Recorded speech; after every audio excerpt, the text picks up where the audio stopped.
Today we are going to talk about the AMI, which is Amazon Machine Image. Now this is a pre-configured blueprint for every EC2 server on AWS.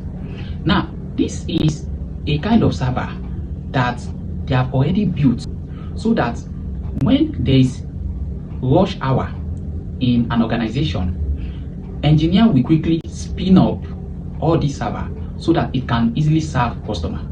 Let me use Netflix as an example. So you know that in Netflix now, on a normal day, they may be using maybe 100 EC2 or 500 EC2 web server to power their streaming platform. Now, maybe there is one particular movie that is very, very interesting and it is widely known. A lot of people are expecting it. So maybe they now release one movie that is widely known. So you know, a lot of people want to log in at the same time to Netflix to watch that particular movie before it is too late.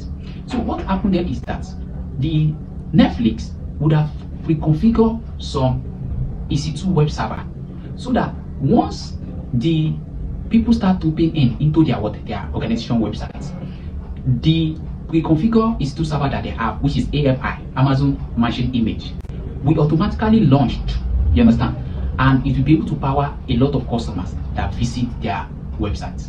So what they usually do in that case is that they would have set up a CloudWatch alarm. Now the CloudWatch alarm will be monitoring the CPU of all those 100 EC2 servers that they already have. Now as it is monitoring those EC2 servers that they already have, so maybe those EC2 servers, once it reach maybe 80% has been used, automatically the CloudWatch alarm will trigger the auto scaling group policy that they already have.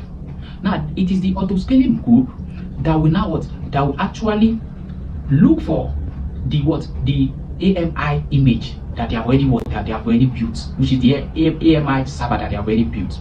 It's going to look for it, and automatically it is going to launch maybe 10 server or launch 20 server or launch 100 server so that they can work with the already server that are working, so that they'll be able to power the streaming platform for that particular period of time.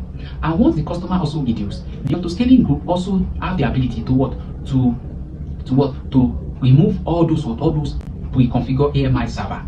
It will remove them and it will leave the one that they are already using there. So the load balancer will balance that within the organization. So that is one of the real life examples of AMI. So AMI that we are not talking about, we call it a golden server. Golden server simply means that a server that is already pre-configured. Now, AMI have these three things inside it. The first thing is the operating system. Operating system has been configured in every AMI. So it can be maybe Linux, it can be maybe Windows, or it can be maybe Mac OS, or any kind of operating system might have been configured on it. Then we also have applications that are already installed in it. So maybe they have installed maybe Ingis web server, or maybe an application has been installed on it, or maybe database has been installed on it, making two. Then the last thing they also pre-configure in every AMI to make it ready is network and security. So they would have pre-configured network, maybe inbound, outbound. They would have configured some security measure, you understand, on the AMI, so that the moment they launch it, it will just work the way they expect it to work. And that is why it is called a golden server. So it is called a golden server because it is already pre-configured, so there's no need for them to start installing things or putting things in it. It's already pre-configured and it's already made. It's just like a food that is already done. You understand? So that is what we call AMI. So AMI is just like pizza, that all the sauces that you need to eat the pizza has been embedded in it.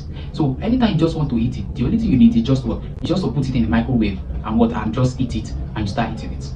You don't need to start adding sauce or adding any kind of thing that you want to add to it. You don't need it. Everything that's already been packaged, you just need to eat it, and you keep using it as you like. So that is what we call AMI, Amazon Machine Image. And it is very, very important in organization because it helps them to do failover. It helps them to do failover. So in an organization like Amazon, if maybe one of the 100 of EC2 that they are using to scale their website, maybe one of them is down, automatically the auto scaling group can easily launch a new EC2 server a new pre-configured EC2 server with that AMI. So it can easily launch it, and the load balancer will keep sending customer to that one too. So that is just that about AMI. Now, how will you do AMI in real life as a solution architect? For you to do AMI in real life as a solution architect, what you just need is you just need to start up a new server. When you start up a new server, then you allow it to run for a moment. Then after that, you are going to stop it and snapshot it. So once you stop it and you snapshot it, then that particular EC2 server, the AMI has already become what? A pre-configured AMI.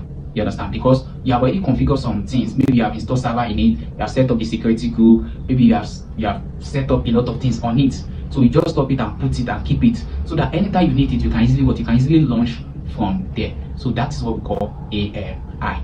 It is very, very important because it is used for backup and failover in organization. Now, what are the types of AMI that we have? The first one is public AMI. This is the AMI that's already pre-configured by the AWS themselves. So AWS have some AMI that has already been configured by default. So you can also launch your EC2 server from this AMI. Number two is my own AMI. My own AMI is the customized AMI that you yourself build by just starting maybe a new server, set up the security group, put it in maybe a subnet or any kind of thing. So you just pre-configure it, set everything up, then you stop it and keep it down. So that is my own AMI. Now the third type of AMI that we have is market AMI. So there are some people on Amazon Market that they already have some AMI that they have configured, they have pre-configured, they have all the whole packages that particular AMI need, they have it on it. So they will just offer it for sale on AWS Market. So if you need it, maybe it matches the taste of your organization, you can decide to buy it and use it for whatever purpose you want to use it for. So that is what we call market AMI. Then the last one is community AMI. So this is a kind of AMI that is built within a community so that anybody can use it. Maybe Amazon community or Azure community or any kind of community that need it. So those are the kind of AMI that we basically have.